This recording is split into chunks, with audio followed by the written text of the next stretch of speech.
Hello, hello, hello, my darlings. Thank you for joining me on A Slice of Life, A Slice of Life. I remain excited about having 1,000 subscribers. Thank you so much. And more coming one by one. And I thank you. I thank you because I am enjoying sharing with you my life and things that happen to me to make sure they don't happen to you, or if they happen to you, that they say to you it's okay. So I have homework for you. We're on Friday Eve. It's a Thursday. I have some homework for you.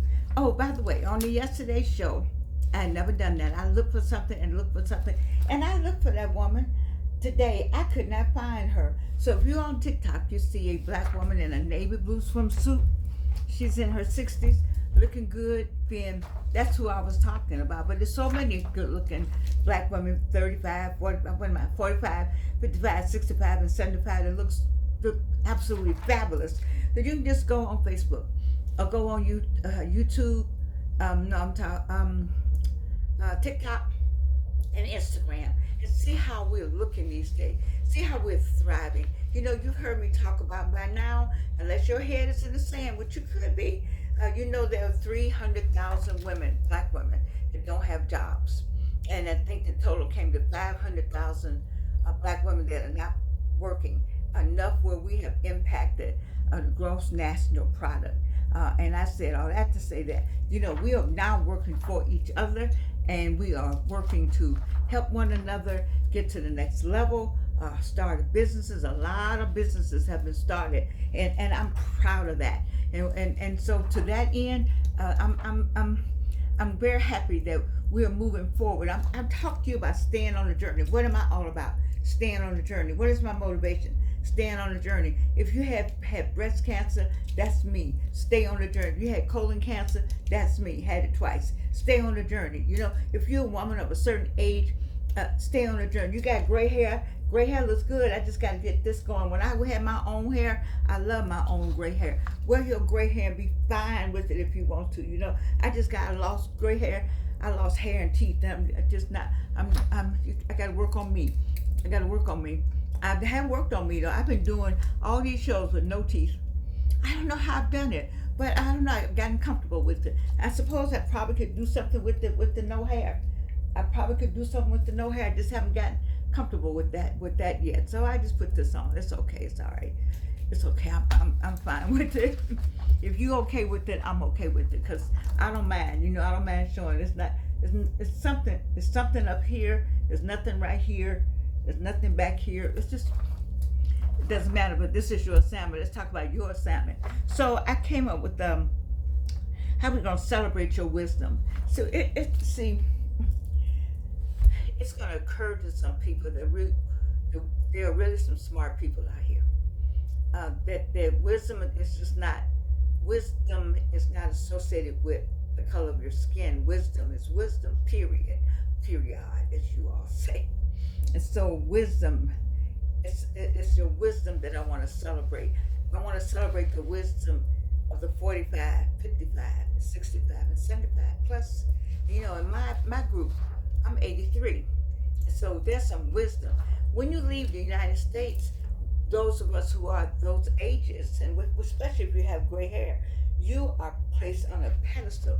Your wisdom is appreciated and valued, and people ask you because you do know something. You've had many experiences that 45-year-olds you have yet to have, and some of them we want to skirt. We'll make sure you don't have them, or skirt around them, or get you focused early and away from the minutia of pettiness, and get you to the point where you not that you don't need anybody, but you only need a higher power. You only need God. You only need Jesus. In reality, and if you follow the book, you'll be all right. Especially Genesis, where it says create. So that's my short version of Myron Golden, Arlen Hamilton. Let's go on with the celebrate your wisdom. There's wisdom on the other side of the screen. There's wisdom over here with me because I've seen some stuff. I look back over my life, baby, and I said, wow. You could see the hand of God. 45, 55, 65, 75. Take a pause one day and look back over your life, and you can see the hand of God. Yes, you can. You go, wow. Look back now. Look back through lens that are clear, not rose colored, but clear. I can see clearly now. Okay? That kind of clear. And look back just for a minute and say, wow, look where he brought me from. And when you do that, it'll give you that surge you need to keep going, because you know there's something to do. I got to remind some people, because apparently there's a group of people on the earth or in the United States, or maybe just in Washington, that believe they will never die. It's got to be that they're going to live forever. And there's some people like that, but you're not. And so let's get the sunrise, the sunset. Let's get that dash together. Born here, dash. You got to get that dash together. And how we do that? Let's look at celebrating some wisdom. So what do I want you to do? I want you to take a moment and write down 3 lessons that you've learned this week. Because you're on Baby Friday. Today is Thursday. So what 3 you had all week? You know you learned a lesson somewhere along the way this week. You human, right? You are human. I'm not talking to robots, am I? Not yet. But I'm just saying, you learned some lessons this week. Write down 3 of them. And see, here's my thing. I'm in class. And so I learned some lessons in class that I learned.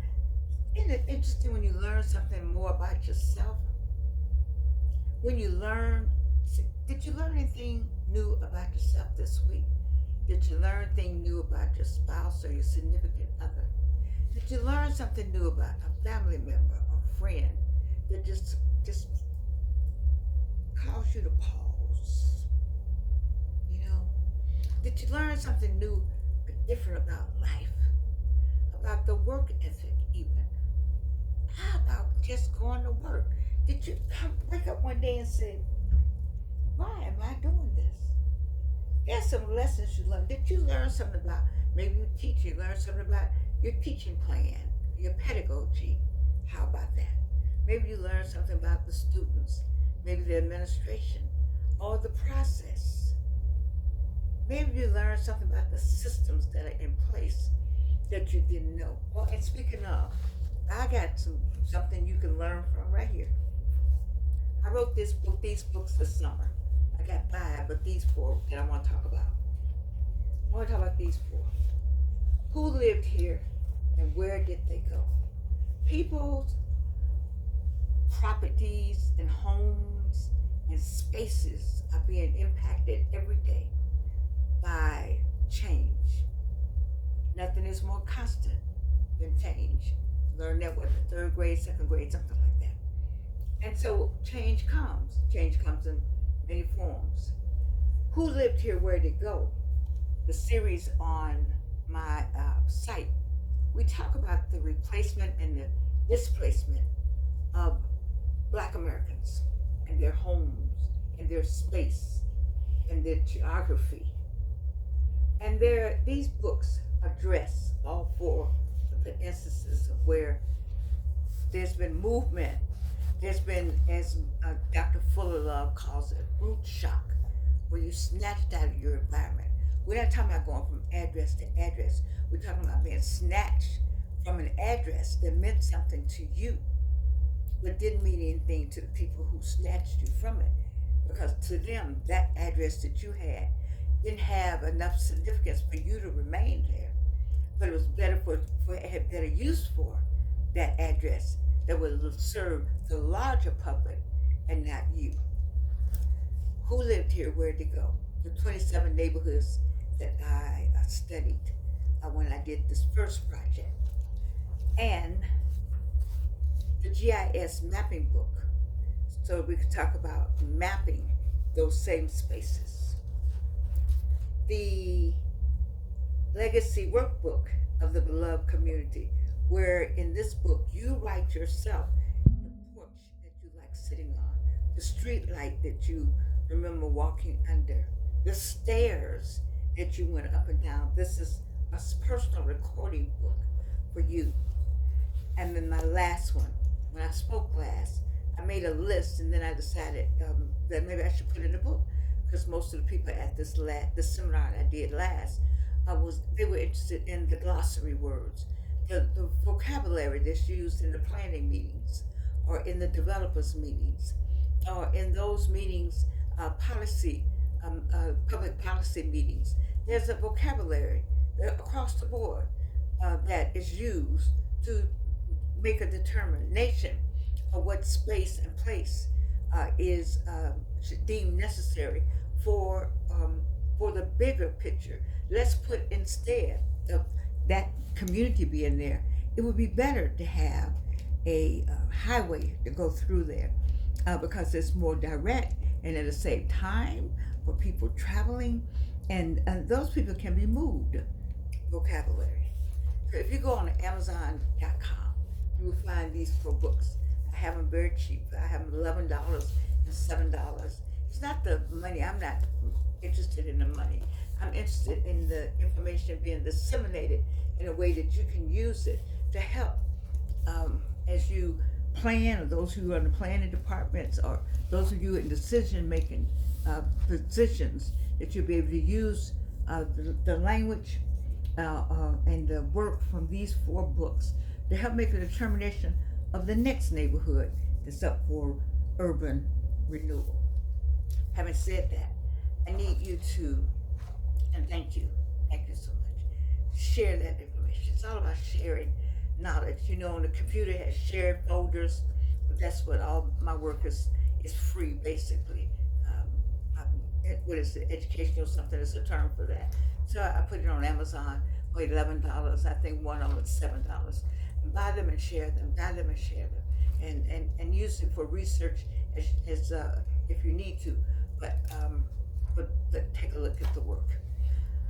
And you can go to the site, www.wholivedherewheredidtheygo.com, and get the beginnings, and then this would be the follow-up. All right, thank you.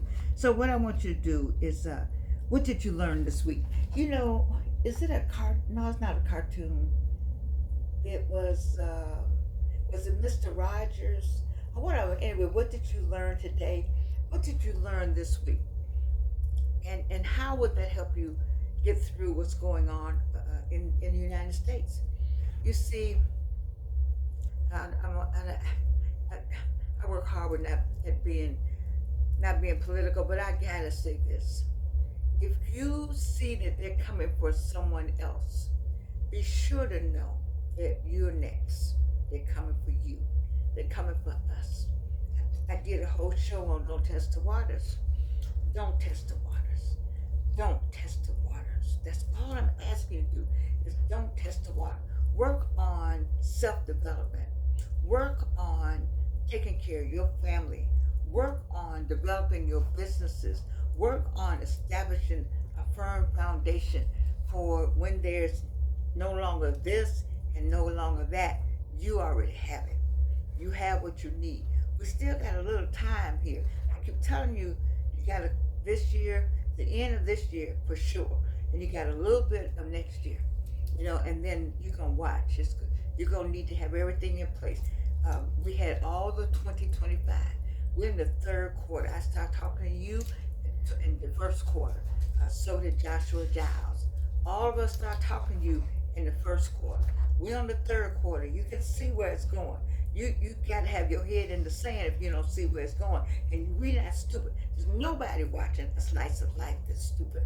If my people that watch this show are at a high intellectual level, I already know that. And so I can almost say something with my eyes and you already have it. Because one of the things I saw on Tabitha today, somebody said, we need to have a language where James Baldwin has already talked about that in his piece. If Black English isn't English, then tell me what is. He talked about that, and I've spoken about it on more than one occasion. You know, back in the day, they did the maps They did the quilt.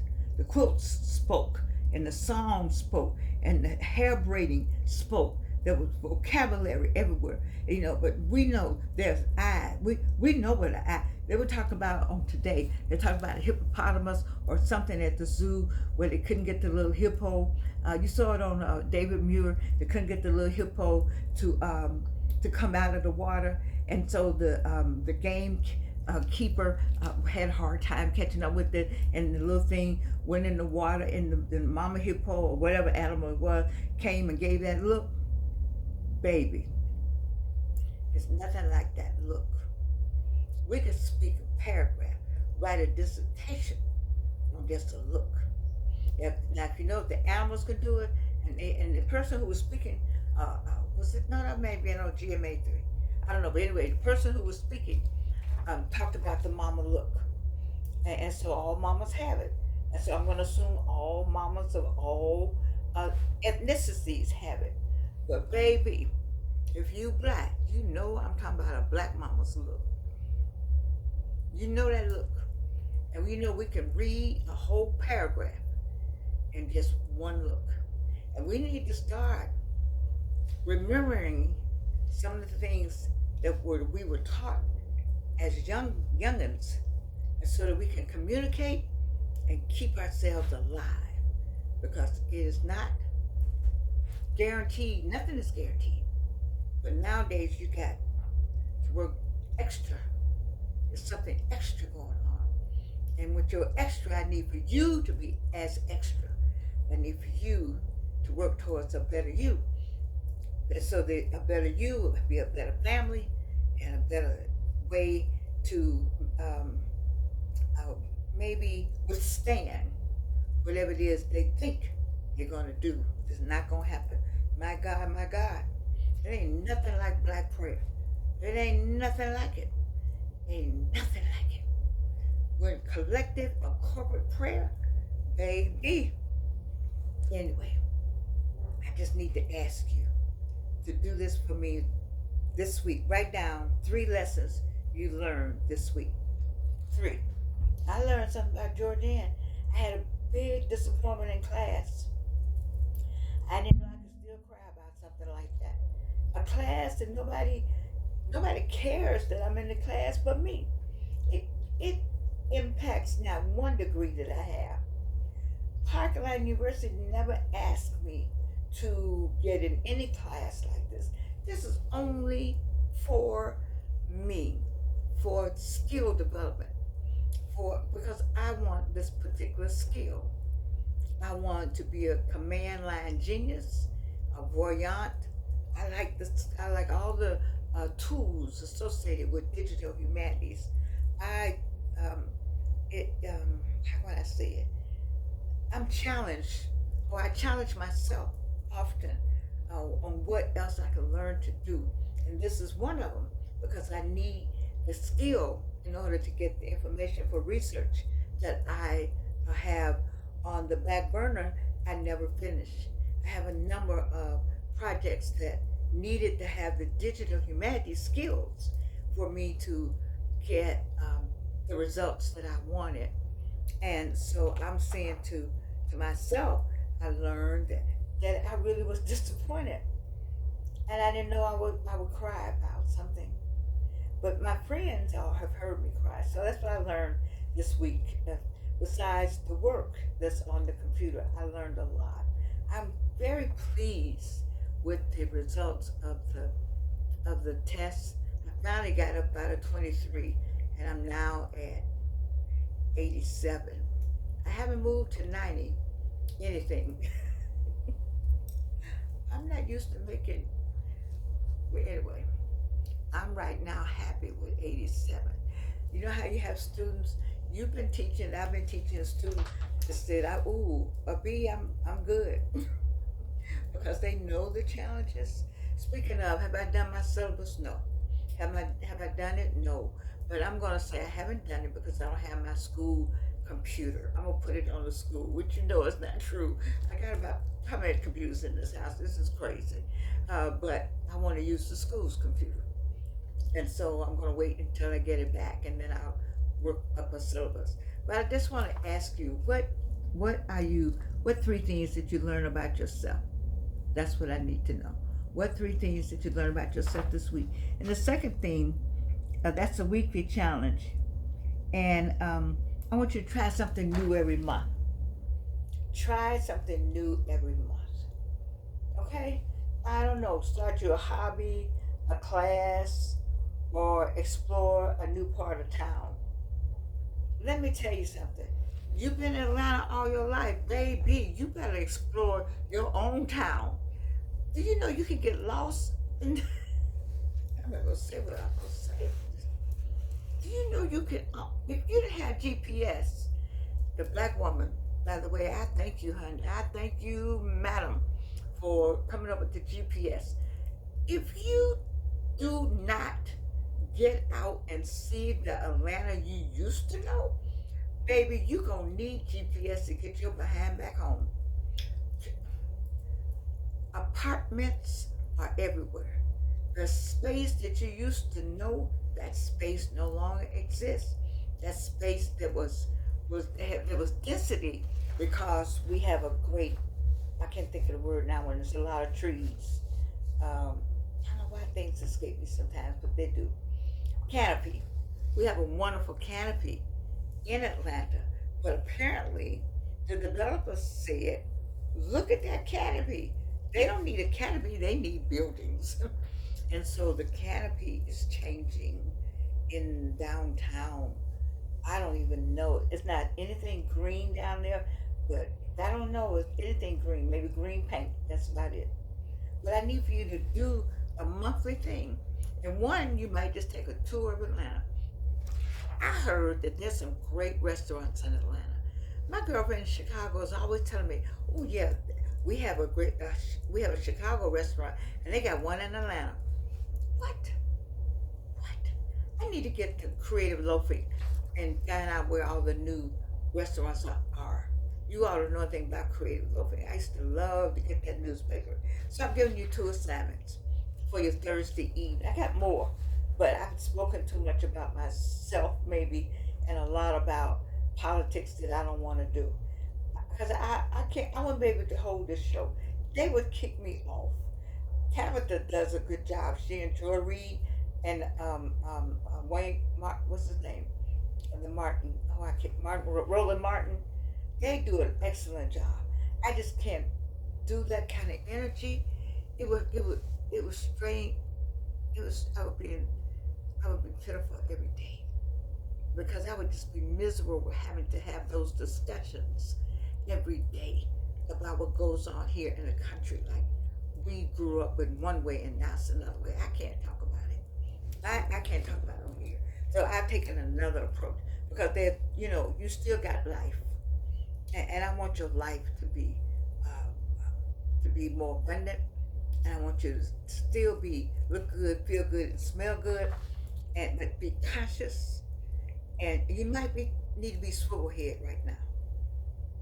Did you see this? My last thing, Jordan. You send your child to school. You buy your child a car to make sure the child gets home. The child goes to school, and ICE stops the child and takes the child out of the car and puts it in detention or detains the child for ICE. And the child is a senior, athlete at a high school. Somebody had to just sit and think about doing that with and we're talking about, see, you voted maybe for they gonna get the criminals. I don't know what could a child, a high school student is being detained coming from school. Ride together. Don't go anywhere by yourself. Don't test the waters. Stay with me.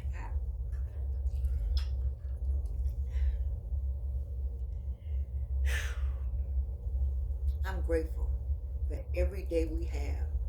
Every day. And I need you to stay with me. Stay on the journey. talk to one another. Have a girlfriend who calls me and just like that we just talk about staying on the journey. You know, I have colleagues at work that say we got to stay on the journey. What we got to do, you know. I make sure I'm not speaking anything but English. Was a time I used to always like to speak something else. Well, my brain hasn't held it for some reason. Or it's in there, but I need to let them stay like that because I don't need anybody to confuse me. Because see, just because I look like this does not mean that I didn't come from somewhere. Or maybe, oh, you look like you came from snatch her up. Do you all understand what I'm saying? You keep your papers with you. Whatever the paper, keep every paper with you. Keep a copy of it somewhere. You see, I told you about the white man, the white policeman that stopped me. His hand stayed on the gun. A 77-year-old black woman, and his hand stayed on his holster while he spoke to a 70-some-year-old black woman. I know I look good, but still, he saw my license. Anyway, I love you. You know that.